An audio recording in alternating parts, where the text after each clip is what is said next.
ಸ್ವಲ್ಪ ಬರೋಣ ಸ್ವಲ್ಪ ಬರ್ರಿ ಸ್ವಲ್ಪ ಸರ್ಕಲ್ರಿ ಸ್ವಲ್ಪ ಸರ್ಕಲ್ರಿ ಸ್ವಲ್ಪ ಸರ್ಕಲ್ರಿ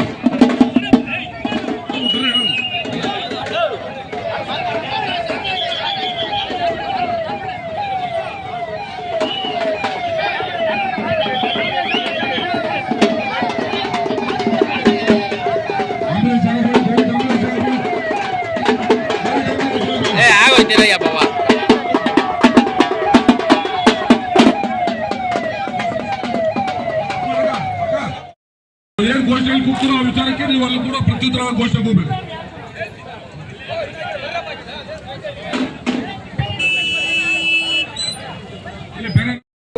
ತಿಂಗಳು ಮಂಗಳವಾರದ ದಿನ ಗುರುವಾರದ ಈ ದಿನ ರಾಜ್ಯಾದ್ಯಂತ ಪ್ರತಿ ಜಿಲ್ಲಾ ಕೇಂದ್ರದಲ್ಲಿ ದೊಡ್ಡ ಮಟ್ಟದ ಒಂದು ಹೋರಾಟದ ಮೂಲಕ ಕಾಂಗ್ರೆಸ್ನ ಈ ಒಂದು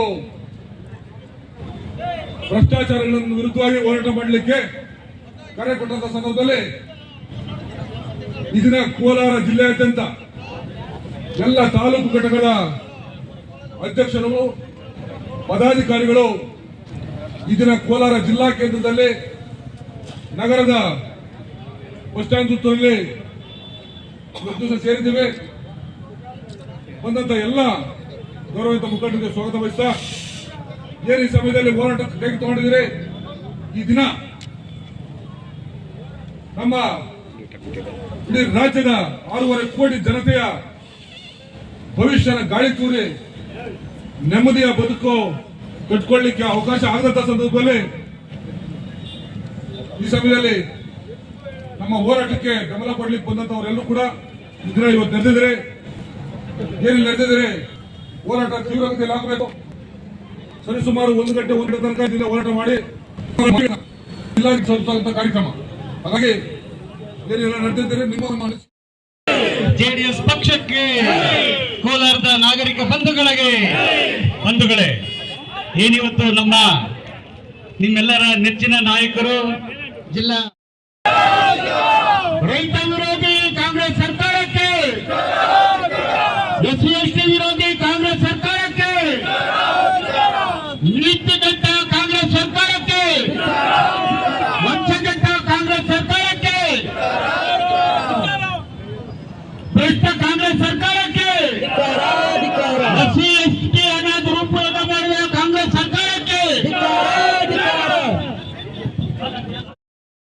ಪ್ರತಿಭಟನೆ ಜೆಡಿಎಸ್ ಪಕ್ಷದಿಂದ ನಮ್ಮ ಜಿಲ್ಲಾಧ್ಯಕ್ಷರು ಮತ್ತೆ ಶಾಸಕರೆಲ್ಲ ಒಂದು ಪ್ರತಿಭಟನೆ ಮಾಡಬೇಕು ಅಂತ ಏನು ಇವತ್ತು ನಮ್ಮ ಕಾರ್ಯಕರ್ತರು ಮುಖಂಡರು ಎಲ್ಲರೂ ಬಂದಿದ್ದೀವಿ. ನಾನು ಒಂದು ಹೇಳಕ್ ಇಷ್ಟಪಡ್ತೀನಿ, ನಮ್ಮ ಶಾಸಕರು ಇಬ್ಬರು ವಿಧಾನಸೌಧದಲ್ಲಿ ಸೆಷನ್ಸ್ ನಡೀತಾ ಇದೆ, ಅದಕ್ಕೆ ಅವ್ರು ಬರೋಕ್ಕಾಗಲಿಲ್ಲ. ಅದಕ್ಕೆ ದಯವಿಟ್ಟು ನೀವೆಲ್ಲ ಅನ್ನತ ಭಾವಿಸಬೇಡಿ. ಏನು ಇವತ್ತು ಮಾತು ಎತ್ತಿದ್ರೆ ಸಿದ್ದರಾಮಯ್ಯ ಅವರು ಮತ್ತೆ ಕಾಂಗ್ರೆಸ್ ಸರ್ಕಾರ ಅಹಿಂದ ಅಂತ ಮುಂದೆ ಹೋಗ್ತಾರೆ. ಸುಮಾರು 11,000 ಕೋಟಿ ಎಸ್ಸಿ ಎಸ್ಟಿ ಮೀಸಲಿಟ್ಟಿದ್ದ ದುಡ್ಡನ್ನು ಗ್ಯಾರಂಟಿ ಯೋಜನೆಗಳಿಗೆ ಉಪಯೋಗಿಸ್ತಾರೆ. ಗ್ಯಾರಂಟಿ ಬೇಕಾ? ನಾವು ನಮ್ಮ ಎಸ್ಸಿ ಎಸ್ಟಿ ಜನಾಂಗದ ಉದ್ಧಾರ ಬೇಕಾ? ಯೋಚನೆ ಮಾಡಿ. ರಸ್ತೆಗಳಿಲ್ಲ. ಕೃಷಿ ಮತ್ತೆ ರೇಷ್ಮೆ ಇಲಾಖೆಯಲ್ಲಿ ಎಸ್ಸಿ ಎಸ್ಟಿಗಳಿಗೆ ಯಂತ್ರಗಳು ತಗೋಬೇಕು ಅಂದ್ರೆ 3 ವರ್ಷದಿಂದ ಇದು ಅನುದಾನ ಕೊಟ್ಟಿಲ್ಲ. ಏನು ಒಂದು ಹಾಸ್ಟೆಲ್ಗಳಲ್ಲಿ ಕರೆಕ್ಟ್ ಆಗಿ ವ್ಯವಸ್ಥೆಗಳು ನೋಡಿ ಟೀಚರ್ಗಳಿಡಿ ಸ್ಕೂಲ್ಗಳಲ್ಲಿ ಅಂದ್ರೆ ಅದಿಲ್ಲ. ಮಾತೆತ್ತಿದ್ರೆ ರೈತರ ಪರವಾಗಿರ್ತೀವಿ ಅಂತಾರೆ. ಹಾಲಿನ ದರ ಹೆಚ್ಚು ಮಾಡಿ ಅಂದ್ರೆ ಅದಿಲ್ಲ. ಸಹಾಯಧನ ಮಾಡಿ ಅಂದ್ರೆ ಅದನ್ನ ಕೊಟ್ಟಿಲ್ಲ. ಇನ್ನೇನು ಇವಾಗ ಬೇಸಿಗೆ ಕಾಲ ಬರುತ್ತೆ, ಹಾಲು ಉತ್ಪಾದನೆ ಕಡಿಮೆ ಆಗುತ್ತೆ, ಅದ್ರ ಜೊತೆ ಫೀಡು ಜಾಸ್ತಿ ಮಾಡ್ತಾರೆ. ಎಲ್ಲೋಗ್ಬೇಕು ರೈತರು? ಇಂತಹ ಒಂದು ಪರಿಸ್ಥಿತಿಯಲ್ಲಿ ಇದೀವಿ ನಾವು. ಈ ಸ್ಟೇಟ್ ಗೌರ್ಮೆಂಟ್ ಏನು ಕಾಂಗ್ರೆಸ್ ಸರ್ಕಾರ ಎಸ್ಸಿ ಎಸ್ಟಿಗಳ ದುಡ್ಡು ಬೇರೆ ಚುನಾವಣೆಗಳಿಗೆ, ತೆಲಂಗಾಣ ಚುನಾವಣೆಗೆ ಉಪಯೋಗಿಸ್ಕೊಂಡಿದಾರೋ ಅದು ಎಷ್ಟು ಸಿಬಿಐಯಲ್ಲಿ ಬಹಿರಂಗವಾಯಿತು. ಅದನ್ನ ಸಸ್ಪೆಂಡ್ ಮಾಡಿ ಏನ್ ಮಾಡಬೇಕು ಅಂತ ಮುಂದೆ ಆ ದುಡ್ಡು ವಾಪಸ್ ತಗೊಳ್ತೀವಿ ಅಂತ ಬಹಿರಂಗವಾಗಿ ಅಧಿವೇಶನದಲ್ಲಿ ಹೇಳ್ತಾರೆ. ಇಂತಹ ಒಂದು ಕಾರ್ಯಕ್ರಮಗಳು ಈ ಸರ್ಕಾರ ಮಾಡ್ತಾ ಇದೆ. ಒಂದು ಅವಕಾಶ ಜೆಡಿಎಸ್ ಪಕ್ಷಕ್ಕೆ ಕುಮಾರಸ್ವಾಮಿ ಕೊಡಿ ಅಂತ ಕೇಳ್ತಾ ಇದೀವಿ ನಾವು. ಯಾಕಂದ್ರೆ 20 ತಿಂಗಳು ಮತ್ತೆ 14 ತಿಂಗಳು ಏನು ಕುಮಾರಸ್ವಾಮಿ ಅವರು ಒಂದು ಸರ್ಕಾರ ಮಾಡಿದ್ರು ತೋರಿಸಿದ್ರು ಜನಕ್ಕೆ ಎಷ್ಟು ಉಪಯೋಗ ಆಯ್ತು ಅಂತ ನಿಮ್ಗೆ ಗೊತ್ತು. ರೈತರ ಸಾಲ ಮನ್ನಾ ಮಾಡಿದ್ರು, ಸಿಂಗಲ್ ಡಿಜಿಟ್ ಲಾಟ್ರಿ ಮನ್ನಾ ಮಾಡಿದ್ರು, ಸಾರಾಯಿ ಬಡ್ಡಿ ಸಾರಾಯಿ ಕಡಿಮೆ ನಿಷೇಧ ಮಾಡಿದ್ರು. ಇಂತಹ ಒಂದು ಜನಪರ ಕಾರ್ಯಕ್ರಮಗಳು ಮಾಡ್ಕೊ ಬರ್ತಿದ್ದಾರೆ ಕುಮಾರಸ್ವಾಮಿ ಅವರು, ಜೆಡಿಎಸ್ ಪಕ್ಷ. ನೆಕ್ಸ್ಟ್ ಬರೋ ಚುನಾವಣೆಯಲ್ಲಿ ಅವ್ರಿಗೆ ಒಂದು ಅವಕಾಶ ಮಾಡ್ಕೊಡಿ ಅಂತ ಕೇಳ್ತೀವಿ ನಾವು. ಏನು ಈ ಕಾಂಗ್ರೆಸ್ ಸರ್ಕಾರ ಫ್ರೀ ಬಸ್ ಕೊಡ್ತೀವಿ ಅಂತಾನೆ ಒಂದ್ ಕಡೆ ಬಸ್ ರೇಟ್ ಜಾಸ್ತಿ ಮಾಡ್ತಾರೆ, ಹಾಲ್ ದರ ಜಾಸ್ತಿ ಮಾಡಿ ಮಾಡಬೇಡ ಅಂತಾರೆ, ಮತ್ತೆ ಮಾಡ್ತೀವಿ ಅಂತ ಮುಂದೆ ಕೊಡ್ತಾರೆ.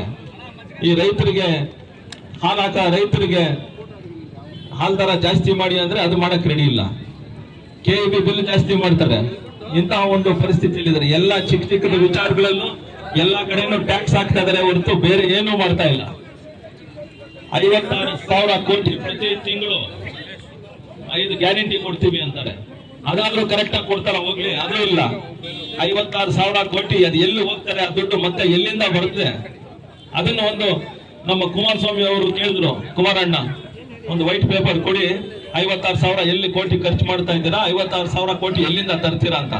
ಟ್ಯಾಕ್ಸಸ್ ಏನೇನ್ ಮಾಡ್ತೀರಾ ಎಲ್ಲ ಅದಕ್ಕಿಂತ ಜಾಸ್ತಿನೇ ಕಲೆಕ್ಟ್ ಮಾಡ್ತಾರೆ ಟ್ಯಾಕ್ಸ್. ಮತ್ತೆ ಅದನ್ನ ತೋರ್ಸಕ್ಕಿಲ್ಲ. ಅಭಿವೃದ್ಧಿ ಕಾರ್ಯಕ್ರಮಗಳು ಎಲ್ಲಿ ಮಾಡ್ತಾ ಇದ್ದೀರಿ ಅಂತ ಅದು ತೋರ್ಸಕ್ ರೆಡಿ ಇಲ್ಲ. ಇಂತಹ ಒಂದು ಸ್ಥಿತಿಯಲ್ಲಿದ್ದೀವಿ. ದಯವಿಟ್ಟು ಜನ ಯೋಚನೆ ಮಾಡಿ, ಬರೋ ಚುನಾವಣೆಯಲ್ಲಿ ಏನು ಮುಂದೆ ಚುನಾವಣೆಗಳಲ್ಲಿ JDS ಪಕ್ಷಕ್ಕೆ ಮತ್ತೆ BJP ಪಕ್ಷಕ್ಕೆ ಎರಡಕ್ಕೂ ಸಹಾಯ ಮಾಡಿ ಅಂತ ಕೇಳಕ್ ಹೇಳ್ತೀನಿ. ಏನು ನೋಡ ಏನು ನಮ್ಮ ಕೋಲಾರ ಜಿಲ್ಲೆಗೆ ಏನು ಕೊಡ್ತಾರೋ ಅಂತ. ಯಾಕಂದ್ರೆ ಹೋದ ವರ್ಷ ಬಜೆಟ್ ಅಲ್ಲಿ ಏನು ಕೊಡಕ್ಕಾಗ್ಲಿಲ್ಲ, ಈ ಚಿಂತನೆಯೂ ಕೊಡಕ್ಕಾಗ್ಲಿಲ್ಲ. ಕಾಂಗ್ರೆಸ್ ಪಕ್ಷದ ಶಾಸಕರು ಅವರೇ ಕಿತ್ತಾಡ್ತಾ ಇದ್ದಾರೆ, ಏನು ಕೊಡ್ತಾರೆ ಏನು ಕೊಡ್ತಾ ಇಲ್ಲ ಅಂತ. ಇಂತಹ ಒಂದು ಪರಿಸ್ಥಿತಿಯಲ್ಲಿ ನಾವು ದಯವಿಟ್ಟು ನಾವು ಹೇಳ್ತಾ ಇದೀವಿ, ಎಲ್ಲಿ ನಾವು ನೀರು ಬೇಕು ಅಂತ ನಾವು ಕೇಳ್ತೀವಿ.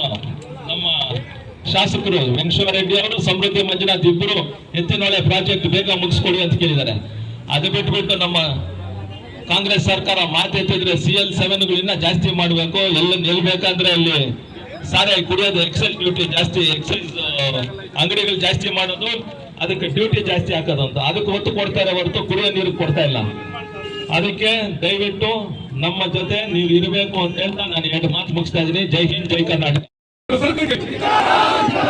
KPSC ನೇಮಕಾತಿಯಲ್ಲಿ ಅಕ್ರಮಗಳಿಗೆ ಕುಮ್ಮಕ್ಕು ನೀಡುತ್ತಿರುವ ಸರ್ಕಾರಕ್ಕೆ, ಜಿಲ್ಲಾ ಮಂತ್ರಿಗಳ ನಿರ್ಲಕ್ಷ್ಯದಿಂದ ಜಿಲ್ಲಾಡಳಿತ ಕಾರ್ಯಗಳು ಕುಂಠಿತವಾಗಿರುವ ಬಗ್ಗೆ, ಜಿಲ್ಲೆಯಲ್ಲಿ ಕಾಂಗ್ರೆಸ್ ಸರ್ಕಾರ ಶಾಸಕರ ಜಗಳದಿಂದ ಅಭಿವೃದ್ಧಿ ಕೆಲಸಗಳು ಮಾಡದ ಸರ್ಕಾರಕ್ಕೆ, ಇದುವರೆಗೂ ರಾಜ್ಯ ಬಜೆಟ್ನಲ್ಲಿ ಕೋಲಾರಕ್ಕೆ ಯಾವುದೇ ಯೋಜನೆಗಳನ್ನು ಘೋಷಣೆ ಮಾಡದ ಸರ್ಕಾರಕ್ಕೆ, SCP TSP ಅನುದಾನವನ್ನು ದುರ್ಬಳಕೆ ಮಾಡುತ್ತಿರುವ ಸರ್ಕಾರಕ್ಕೆ, ಜಾತಿ ಮತ್ತು ಪಂಗಡಗಳ ವರ್ಗಾವಣೆಯನ್ನು ನಿಗದಿಪಡಿಸಿದ ಹಣವನ್ನು ದುರುಪಯೋಗಪಡಿಸುತ್ತಿರುವ ಸರ್ಕಾರಕ್ಕೆ, ಹಿಂದುಳಿದ ವರ್ಗಗಳಿಗೆ ಮೀಸಲಾದ ಹಣವನ್ನು ಲೂಟಿ ಮಾಡುತ್ತಿರುವ ಸರ್ಕಾರಕ್ಕೆ, ಬಡವರಿಗೆ ದೊರಕುತ್ತಿರುವ ಸವಲತ್ತುಗಳನ್ನು ಕಸಿಯುತ್ತಿರುವ ಸರ್ಕಾರಕ್ಕೆ, ಉತ್ತರವರು ಏಕಾಏಕಿ ಏರಿಕೆ ಮಾಡಿರುವ ಸರ್ಕಾರಕ್ಕೆ, ನೋಂದಣಿ ಮತ್ತು ಮುದ್ರಾಂಕ ಇಲಾಖೆಯಲ್ಲಿ ಶುಲ್ಕವನ್ನು ಏರಿಸಿ ಭ್ರಷ್ಟಾಚಾರದಲ್ಲಿ ತೊಡಗಿರುವ ಸರ್ಕಾರಕ್ಕೆ, ದಿನನಿತ್ಯದ ಅಗತ್ಯ ವಸ್ತುಗಳ ಬೆಲೆ ಏರಿಸುವ ಸರ್ಕಾರಕ್ಕೆ, ರೈತರ ಚೀಟಿದಾರರಿಗೆ ಸರಿಯಾದ ಸಮಯಕ್ಕೆ ಸಮರ್ಪಕವಾಗಿ ಆಹಾರ ಪದಾರ್ಥಗಳನ್ನು ನೀಡದ ಸರ್ಕಾರಕ್ಕೆ,